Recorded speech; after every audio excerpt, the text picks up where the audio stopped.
तो पिछले वीडियो में हम लोगों ने पढ़ा था बैलेंस करना, केमिकल रिएक्शंस को हम कैसे बैलेंस करते हैं। इस वीडियो में हम ये पढ़ रहे हैं, हम ये जान रहे हैं कि types of chemical reaction means कि जो केमिकल रिएक्शंस होती है वो कितने टाइप्स की होती है।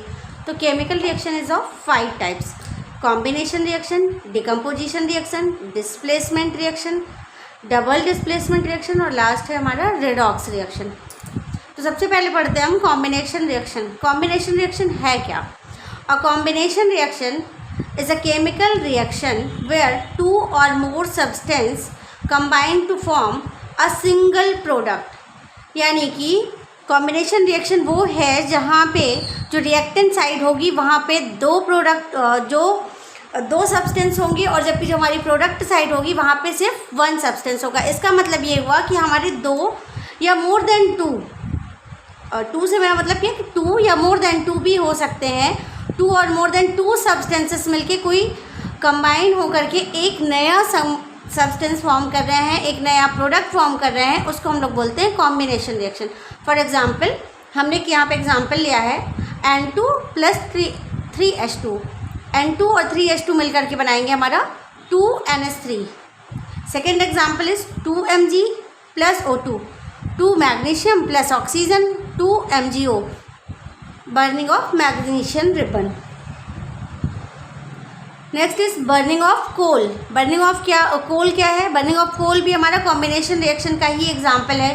क्यों? क्योंकि इसमें भी 2 सब्सटेंस ही मिल रहे हैं, 2 सब्सटेंस कंबाइन होके एक नया प्रोडक्ट फॉर्म कर रहे हैं, यानी कि कार्बन + ऑक्सीजन। कार्बन जो है वो सॉलिड फॉर्म में है और ऑक्सीजन जो है वो गैसेस फॉर्म में है और ये मिल करके हमारा कार्बन डाइऑक्साइड बना रहे हैं जो कि गैसेस फॉर्म में है। Next is formation of water from H2 gas and O2 gaseous state. 2H2 in a gaseous state and O2 gaseous state मिलकर के हमारा बना रहे हैं 2H2O जो कि हमारा लिक्विड स्टेट में है। इसका मतलब ये हुआ कि कॉम्बिनेशन रिएक्शन जिसमें 2 सब्सटेंस होंगे रिएक्टेंट साइड पे या मोर देन 2 सब्सटेंसेस होंगे रिएक्टेंट साइड पे और प्रोडक्ट जो है वो सिंगल फॉर्म होगा। 2 और मोर देन 2 या इंग्लिश में बोलूँ मैं तो 2 और मोर देन 2 सब्सटेंसेस मिल करके एक नया प्रोडक्ट फॉर्म कर रहे हैं, उसको हम लोग बोलते हैं कॉम्बिनेशन रिएक्शन। नेक्स्ट हमारा आता है डिकम्पोजिशन रिएक्शन। Decomposition reaction. अब डिकम्पोजिशन रिएक्शन हमारा क्या है? Decomposition reaction a chemical reaction in which a single compound breaks down into 2 or more element or compounds when the energy is supplied in the form of heat, electricity or sunlight। क्या होता है? हमारे जो reactant side है वहाँ पे एक single product होता है, ठीक है, सिंगल होता है रिएक्टेंट साइड में, सिंगल रिएक्टेंट हम बोल सकते हैं जिसको, सॉरी मैंने प्रोडक्ट बोल दिया। तो AB ये हमारा क्या है? रिएक्टेंट है और इस पर या तो हीट या तो इलेक्ट्रिसिटी या तो सनलाइट, इन तीनों में से कोई भी एक इसके साथ रिएक्ट कर रहा है या इस पे पड़ रहा है, तो हमारा दो अलग अलग सब्सटेंस फॉर्म हो रहे हैं A + B, जिसको हम लोग बोलते हैं डिकम्पोजिशन। डिकम्पोजिशन का मतलब हो जाता है टूटना, ठीक, ब्रेक डाउन। तो in which a single compound breaks down into 2 और मोर एलिमेंट। एक सिंगल कंपाउंड है जो ब्रेक डाउन हो रहा है 2 और मोर एलिमेंट्स में, उसको हम लोग बोलते हैं डिकम्पोजिशन रिएक्शन। अब जो डिकम्पोजिशन रिएक्शन है वो भी कई टाइप्स की होती है। Types of decomposition reaction. First one is thermolytic decomposition.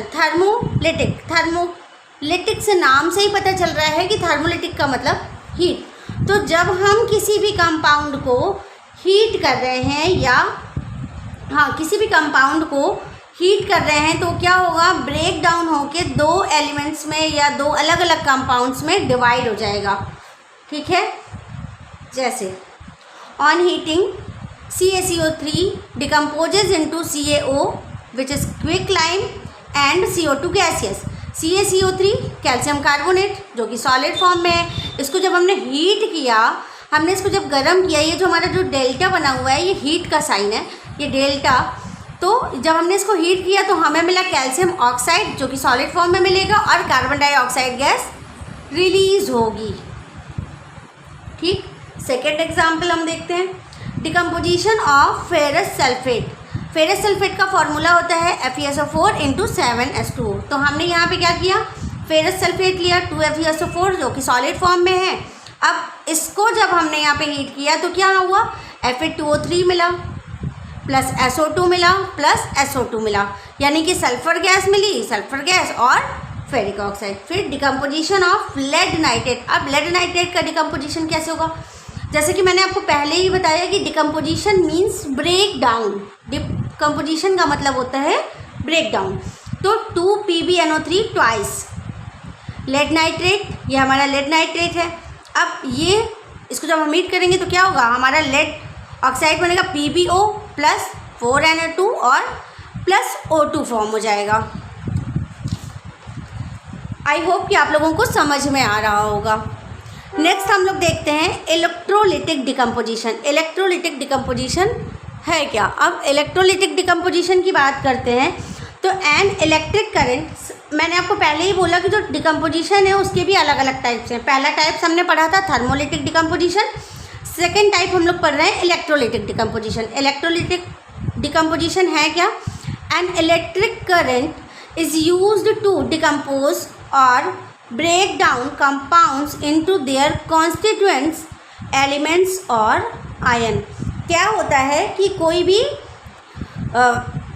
Compound है उस पर जब हम इलेक्ट्रिक करंट करते हैं, मतलब हम जब उस पर इलेक्ट्रोलाइटिक करते हैं तो क्या होगा, वो ब्रेक डाउन होके उसके जो कॉन्स्टिट्यूएंट्स हैं अलग अलग एलिमेंट्स में या तो फिर आयंस में डिवाइड हो जाते हैं। जैसे 2H2O वाटर कंपाउंड की अगर हम बात करें तो उसको हम किस प्रोसेस के थ्रू अलग अलग करते हैं, हाइड्रोजन और ऑक्सीजन को, तो electrolytic decomposition. Water decomposes into hydrogen and oxygen. The ratio of hydrogen to collected O2 is 2:1।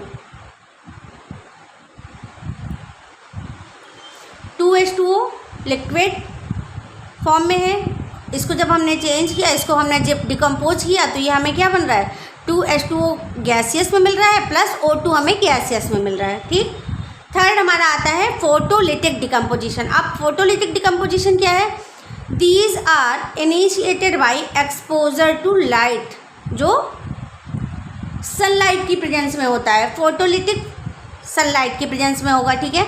तो पहला एग्जाम्पल है फोटोलिसिस ऑफ सिल्वर क्लोराइड। अब हम फोटोलिसिस ऑफ सिल्वर क्लोराइड की बात करते हैं तो 2AgCl यानी कि सिल्वर क्लोराइड, इस पर सनलाइट से रिएक्शन कराते हैं, सनलाइट इस पर पड़ती है तो क्या होता है, 2Ag यानी कि सिल्वर सॉरी और क्लोराइड अलग अलग हो जाते हैं। Next is photolysis of silver bromide. अब फोटोलिसिस ऑफ सिल्वर ब्रोमाइड में क्या होगा, 2AgBr प्लस सनलाइट, इस पर सनलाइट आई तो क्या हुआ, हमारा ये सिल्वर जो है वो अलग हो गया और जो ब्रोमीन गैस है वो अलग हो जाएगी। यहाँ पे क्या हुआ था, सिल्वर और क्लोरीन गैस जो वो अलग हो गई थी। ठीक। नेक्स्ट हमारा pure water is a poor conductor of electricity, that's why add an acid which act as electrolyte. जो हमारा प्योर वाटर होता है वो पुअर कंडक्टर ऑफ इलेक्ट्रिसिटी होती है उसमें। ठीक है। इसलिए हम इसमें एसिड ऐड करते हैं जब हम इसको इलेक्ट्रोलाइट की तरह यूज़ करना होता है या एक्ट कराना होता है। सॉरी।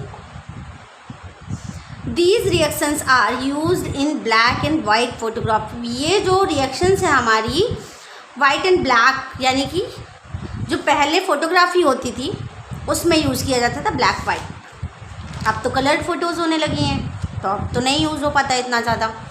फिर नेक्स्ट आता है हमारा डिस्प्लेसमेंट रिएक्शन। डिस्प्लेसमेंट रिएक्शन की हम बात करते हैं तो a chemical reaction in which a more active और reactive element displaces or less active, यानी कि एक chemical reaction in which a more active, कोई मोर एक्टिव एलिमेंट जो है वो reactive, a chemical reaction in which a more active और reactive element displaces or less active. जो more active या मोर रिएक्टिव एलिमेंट होता है वो डिस्प्लेस कर देता है जो कि लेस रिएक्टिव एलिमेंट होता है। ठीक है।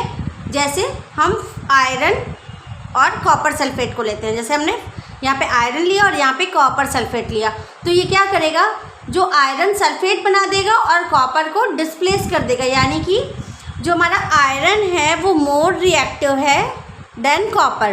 तो आयरन क्या करता है, कॉपर को डिस्प्लेस कर देता है और आयरन सल्फेट बना देता है।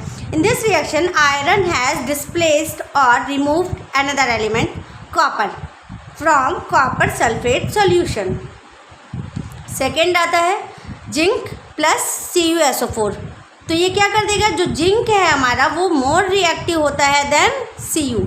तो वो जिंक क्या करता है, जिंक भी जो है यही करता है कि जिंक जो है वो जिंक सल्फेट बना लेगा और कॉपर को अलग कर देगा। नेक्स्ट आता है हमारा डबल डिस्प्लेसमेंट रिएक्शन। अब जो डबल डिस्प्लेसमेंट रिएक्शन है वो क्या कहती है, तो a chemical reaction in which exchange of ion take place is double displacement reaction.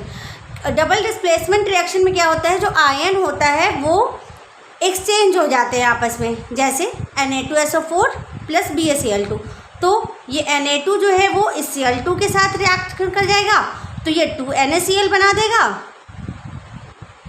और SO4 और Ba रिएक्शन करेंगे तो ये BaSO4 बना देंगे, यानी कि आयन का एक्सचेंज हो रहा है दोनों का आपस में। तो सोडियम सल्फेट और बेरियम क्लोराइड आपस में जब रिएक्शन करते हैं या रिएक्ट करते हैं तो वो एक्सचेंज ऑफ आयन होता है, यानी कि उनके आयन में एक्सचेंजेस हो रहे हैं, और इसी को बोलते हैं हम डबल डिस्प्लेसमेंट। क्यों, क्योंकि एक डिस्प्लेसमेंट हमारा NO2 से Cl2 के साथ रिएक्शन हुआ और दूसरा हमारा Ba के साथ SO4 का रिएक्शन हुआ। तो पहला हमारा बन गया बेरियम सल्फेट और दूसरा हमारा बन गया NaCl, sodium chloride. In this reaction BaSO4 is formed by the reaction of SO4 2- and Ba2+, and other product form is sodium chloride which remains in the solution। Barium sulphate और sodium chloride हमारा बन गया। Next हम लोग बात करते हैं redox reaction की। अब जो रेडॉक्स रिएक्शन है वो क्या है, तो a redox reaction is a chemical process in which electrons are transferred between chemical substances.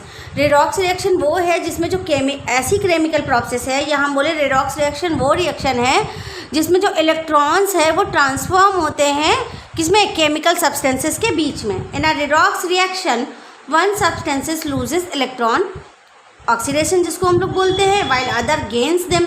एक सब्सटेंस जो है वो इलेक्ट्रॉन को लूज़ कर रहा है और दूसरा जो सब्सटेंस है वो इलेक्ट्रॉन को गेन कर रहा है।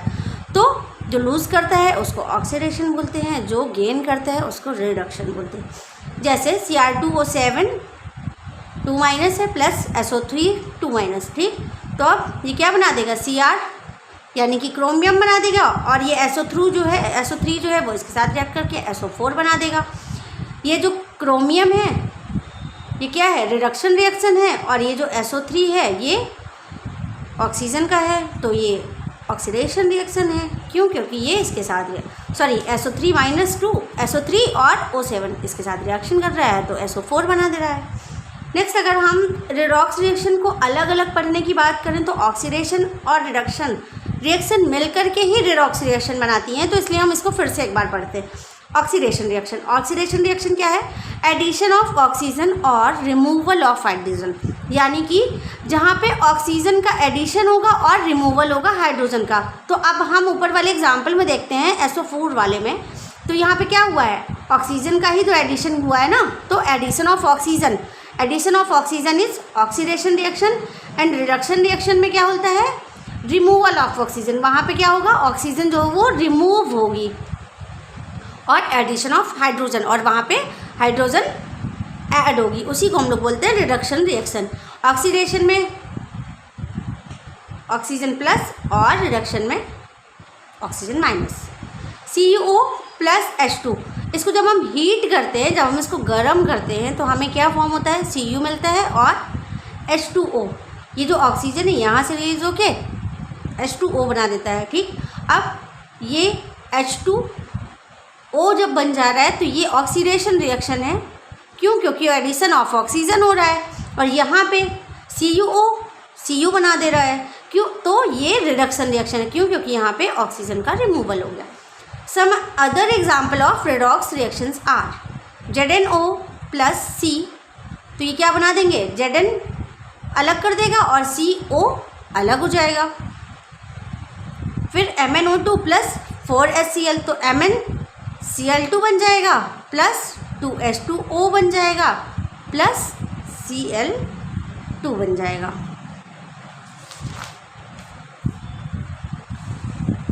इसके बाद लास्ट हम लोग पढ़ते हैं इसमें कोरोजन। कोरोजन क्या है? The corrosion of metal into an undesirable form by oxygen of oxygen water. हाँ, तो हम लोग पढ़ रहे थे कोरोजन। तो the corrosion of metal into an undesirable form by action of oxygen, water, acid, moisture etcetera, it is known as corrosion. It leads to reduction in their thickness, ductility etc. Noble metals do not undergo corrosion. जो noble metals होते हैं उसमें corrosion नहीं होता। तो in other words, the process of slow conversion of metal into their undesirable compound due to their reaction with oxygen, water, acid etc. present in atmosphere is called corrosion. तो अब अगर हम बात करें कोरोजन क्या होता है, ये तो हमने कॉपी या बुक की लैंग्वेज को देख लिया। कोरोजन होता क्या है, जैसे हम डे टू डे लाइफ में देखते हैं, जब भी हम कोई आयरन का सामान लेके आते हैं तो वो नया होता है जब, तो उसमें एक चमक सी होती है, सिल्वर टाइप सी चमक रहता है, सिल्वर कलर का, है ना, या वाइट कलर का हमको दिखाई देगा, मतलब चमक सी रहती है आयरन में। लेकिन जब अगर हम उसको कहीं भी घर पे रख देते हैं, खुले एरिया में रख देते हैं, तो उसमें एसिड या मॉइस्चर, है ना, एसिड या मॉइस्चर, कुछ भी एटमॉस्फेयर से जो भी गैसेस आ रही हैं या वाटर या ऑक्सीजन, वो उनके साथ रिएक्ट करके एकदम डार्क ब्राउन कलर की कोटिंग उस पर जम जाती है, जिसको हम हिंदी में जंग कहते हैं और इंग्लिश में रस्ट कहते हैं। तो वो रस्टिंग हो जाती है, उसी को हम बोलते हैं कोरोजन। या अगर हम सिल्वर मेटल की बात करते हैं तो सिल्वर मेटल जो है वो किस कलर का होता है? सिल्वर कलर का होता है। जब हम उसको नया ख़रीद के लाते हैं तो वो सिल्वर कलर का रहता है, लेकिन एक लंबे टाइम के बाद धीरे धीरे रखे उसमें क्या होता है, उसमें जो हमारा बाहर का एटमॉस्फेयर है उससे ऑक्सीजन, वाटर या मॉइस्चर की वजह से उसमें जो है ब्लैक कलर की कोटिंग हो जाती है, वही है हमारा कोरोजन। या एक नए और एग्जांपल की बात करते हैं तो हम लेते हैं कॉपर को। कॉपर की अगर हम बात करें तो जब हम कॉपर लाते हैं तो कॉपर जो है वो ब्राउन कलर का एकदम चमकदार मेटल होता है, लेकिन जब हम उसको यूज़ करने लगते हैं या जब हम उसको ऐसे ही रख देते हैं कहीं पे, तो उससे उसमें जब मॉइस्चर होता है या ऑक्सीजन, वाटर कुछ भी एटमॉस्फेयर से रिएक्ट करता है तो क्या होता है, उस पर भी ग्रीन कलर की एक कोटिंग सी हो जाती है, उसी को हम लोग बोलते हैं कोरोजन। देखिए जैसे मैंने यहाँ लिखा हुआ भी है कि rusting, iron when reacts with oxygen and moisture forms red substance called rust. इसी को हम लोग रस्ट भी कहते हैं। देखिए अब हम बात करते हैं रैंसिडिटी की सॉरी। तो रैंसिडिटी क्या है? The taste and order of food materials containing fat and oil changes when they are left exposed to air for long time is called rancidity. It can be prevented by using various methods such as by adding antioxidants to the food materials, storing food in airtight container and by flushing out air with nitrogen.